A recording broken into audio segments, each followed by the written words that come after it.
We got the gods in the building, got gods in the building. We do not care about your feelings. We do not care about your feelings. Got gods in the building. We got the gods in the building. We got the gods in the building, got gods in the building. We do not care about your feelings. We do not care about your feelings. Don't care about you. With scriptures we shake and bake. March around Babylon, make it quick. Our people, they see us, we make them say. The gods I come back to come say that they make them pay. That's what the Bible say. G is for greatest, O is for overkill. D is for dominate. F for superior, yeah, but we winning still. You heathens, you making me mad. So I'ma go out and prophesy. Esau wanna be us so bad. Your DNA full of lies. Stealers, the branders, the sellers, the killers. You teaching your offspring to not to be with us. Today is new day. I can read. My God and my Bible resembling me.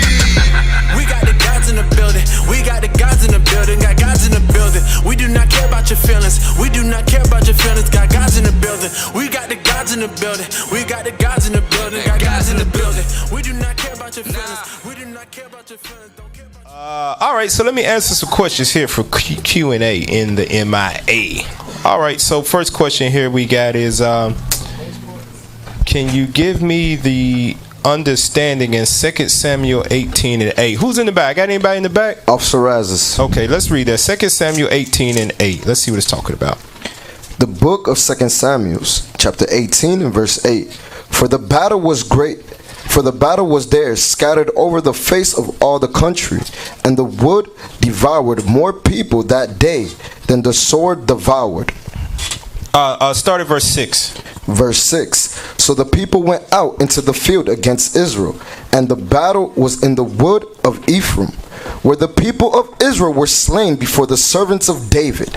And there was there a great slaughter that day of 20,000 men, for the battle was there scattered over the face of all the country, and the wood devoured more people that day than the sword devoured. Okay, so let's get the understanding of that, because this sounds like some Lord of the Rings stuff, right? The wood devoured the people. Whoever saw Lord of the Rings in here by show of hands? Y'all remember the trees talking to, I forget their names. No, not Gandalf, but it was a little Hobbits. Hobbits, yeah, there was the hobbits, the little two stupid ones. But let's go to 2nd Esdras. I'm gonna show you something here real quick. We're gonna precept it real quick. The book of 2nd Esdras, and let's read. Sakes. Let's go to 2nd Esdras chapter 7. Let's read 2nd Esdras chapter 7, and let's read verse 9 through 11. The book of 2nd Esdras, chapter 7 and verse 9. If this city now were given unto a man for inheritance, if he never shall pass the danger set before it, how shall he receive this inheritance? That's talking about the kingdom. You got to go through danger to get there. That's the world we live in now. Go ahead. And I said, it is so, Lord.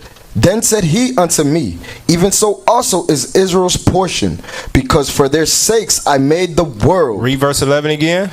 But because for their sakes I made the world. For their sakes I made the world. That's the first thing you got to understand when reading 2 Samuel 18 and 8. For their sakes I made the world. Right? Now go to the book of Joshua. So when it's talking about made the world, that's everything included in it, right? That's the stars, the sun, the moon, all of that is encompassed in the world, right? So let's read Joshua chapter 10, and let's read verse 10 on down. The book of Joshua, chapter 10 and verse 10.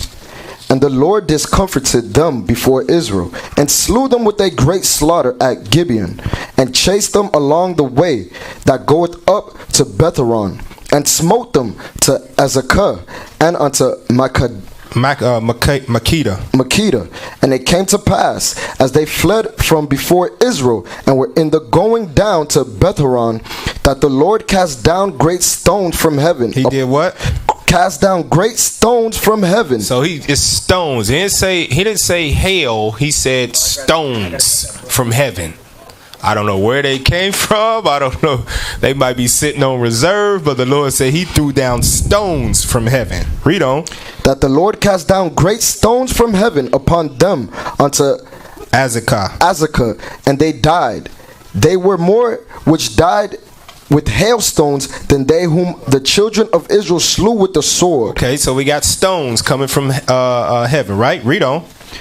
Then spake Joshua to the Lord in the day when the Lord delivered up the Amorites before the children of Israel. These are Hamites. Go ahead. And he said in the sight of Israel, Sun, stand thou still upon Gibeon. He said what? Sun, stand thou still upon Gibeon. And thou, moon, in the valley of Ajalon. And the sun stood still, and the moon stayed, until the people had avenged themselves upon their enemies. Is not this written in the book of Jasher? So the sun stood still in the midst of heaven, and hasted not to go down about a whole day. Read on. And there was no day like that before it or after it, that the Lord hearkened unto the voice of a man, for the Lord fought for Israel. So that's going back to 2nd Ezra's preceptor from 2nd Samuel, where they fighting in the woods, but God says the wood killed a bunch of people. The woods is fighting for the people. Hailstones from heaven, right? The sun stopped so Israel can do their thing. Now go to Wisdom of Solomon 16:17. Let me show you what all of that encompasses into. Because remember, Ezra's, the Lord told Ezra's, for their sakes I made the world. And remember, Adam was what? What was Adam on the earth, brothers? Just say it.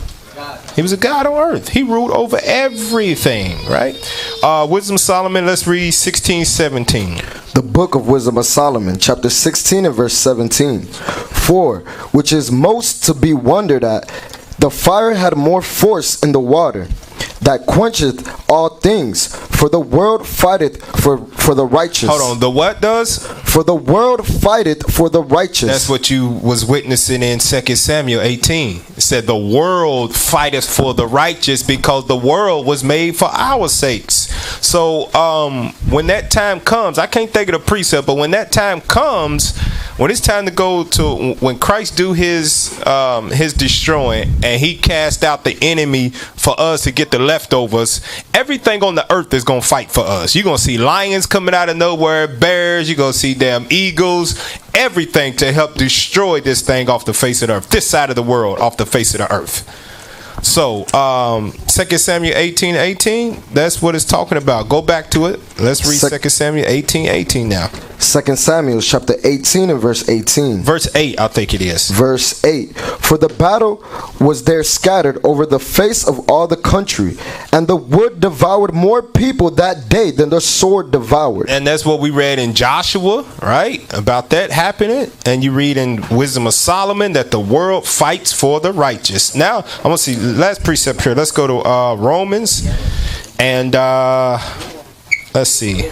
Romans chapter 8. Verse 18. Let's read 18 on down to 22. The book of Romans chapter 8 and verse 18. For I reckon that the sufferings of this present time are not worthy to be compared with the glory which shall be revealed in us. For the earnest expectation of the creature waiteth for the manifestation of the sons of God. Now, when you read the precept in Isaiah, it might be like chapter 2 or 3, it says that the lion shall lay down with the lamb. Everything on the earth is oppressed because we are not in our rightful place. Esau done went and snatched up a lion from Africa and brought him over the daggone ocean and locked him up in a cage here in America, and he got like 20 yards. Y'all saw it when we went to the zoo. The daggone lions didn't even want to come out. They saw the sons of God like, you niggas, get out of my face. And they left. Half of us didn't even see the lions. We walked all through that daggone park and didn't even see the lions. And by the time we get there, they say, oh, they just walked to the back. They saw the sons of God like, you niggas get on my nerves. I'm oppressed because of you. So it says that the expectation of the creature waiteth for the manifestation of the sons of God. Read on. Verse 20. For the creature was made subject to vanity, not willingly, but by reason of him who have subjected the same in hope. So it ain't like they wanted to be put in captivity, but because we are out of order, They out of order. Go ahead. Because the creature itself also shall be delivered from the bondage of corruption into the glorious liberty of the children of God. So this is twofold, right? It's going into us being the creatures of God, and it's also talking about the animals that are subject to bondage, right? What precept you got? What you got in your hand? Okay, go to that one. Isaiah chapter 14, verse 7. Turn him up. Yeah, turn his mic up a little bit. That was Isaiah 14. 14 and verse 7. 14 verse 7. And this is going into after Christ returns and we put the nations into captivity. Read. The book of Isaiah, chapter 14 and verse 7. The whole earth is at rest and is quiet. So after Esau and the other nations are put into captivity, the scriptures say the whole earth is at rest and is quiet. Read. They break forth into singing. The what? They break forth into singing. So it says the earth is going to break forth in singing. The ground, everything is going to start singing. Read. Yea, the fir trees rejoice at thee. So the trees are now rejoicing as well. Read. And the cedars of Lebanon saying, since thou art laid down, no feller is come up against us. What did the cedar tree say? Since thou art laid down, no feller is come up against us. So it's talking about the trees are speaking. So every school year, you know, the trees ain't gonna be worried, because every school year here come the daggone dudes with the axe to get some paper for your kids to go to school. Get chopped down and put in Walmart and don't even get sold, and go sit back on the shelf wherever they came from for a whole nother year. Hey, you know what's crazy though? When we went to the zoo, when you read the why it sound like that? I don't know, because y'all up on your mind right there. That's probably why. But that's usually though, you know, that's how I thought. I don't know. Anyway, hey, fix it, please, brother. Fix it. But you know, when we went to the zoo and how you read the description of the animal, and it says what is it? Endangered species. Oh yeah. But when you look at who been killing them, it's the same people that put them in a doggone cage. Yeah. The same people that labeled them endangered are the same people that slaughtered them to death. Well, go to Isaiah chapter 11 verse 6. Let's read 6 through 9 real quick. The book of Isaiah chapter 11 and verse 6. The wolf also shall dwell with the lamb, and the leopard shall lie down with the kid. So wolves and lambs don't normally get together, right? Leopards don't lie down. A kid is a baby goat, right? Go ahead. And the calf and the young lion and the fatling together. So the calf will be a lamb, and then a lion. Go ahead. And a little child shall lead them. Go ahead. And the cow and the bear shall feed. The young one shall lie down together, and the lion shall eat straw like the ox. Go back to his original glory when he created them in the beginning. Go ahead. And the sucking child shall play on the hole of the asp, and the weaned child shall put his hand on the cockatrice den. That's cobras. Go ahead. They shall not hurt nor destroy in all my holy mountain, for the earth shall be full of the knowledge of the Lord, as the waters cover the sea. All right, go to Psalms 81, and I think it's like verse 5, 82 and 5, right? Psalms 82 and 5. So all of that's going to be put back in order when we get in order here, and this is why it's out of order now. Read that. The book of Psalms chapter 82 and verse 5. They know not, neither will they understand. They walk on in darkness. That's us. We walk on in darkness, which is sin. Go ahead. All the foundations of the earth are out of course. All of them. From the animals all the way up to us, the highest level of intelligence, where the sons of God, the sons and daughters of God, are servants to the servants. That is completely out of order. They rule you, and you're supposed to be ruling them. The whole earth is out of order. When people wake up, when they go to sleep, what they celebrate, the food they eat, the clothes they dress, it's all out of order, because you out of order. And I ain't point at them, point at you, because once you get in order, they get in order. So it starts with the man. Read verse 6. Verse 6, I have said, ye are gods. Ye are rulers with power. Go ahead. And all of you are children of the Most High. But ye shall die like men, and fall like one of the princes. What kills us, brothers? What is it? Sin. That's why the whole earth is out of order. So that's your precepts to 2 Samuel 18:8. All right.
It's so hard to serve God. And why when I say that I'm a Jew, it sound odd. For years I've been walking around saying that I'm a black man. I ain't saying that no more, it sounds wrong, man. This is Bishop Nathaniel of Israel United in Christ. Please subscribe to our YouTube channels. Stay up to date with our latest events, music, and classroom lessons.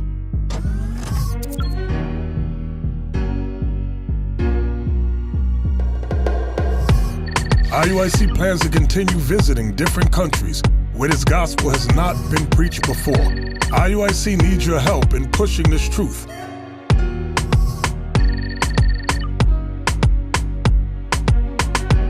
So join us. Subscribe to our Instagram, Facebook, Twitter, and podcasts, and stay up to date with us.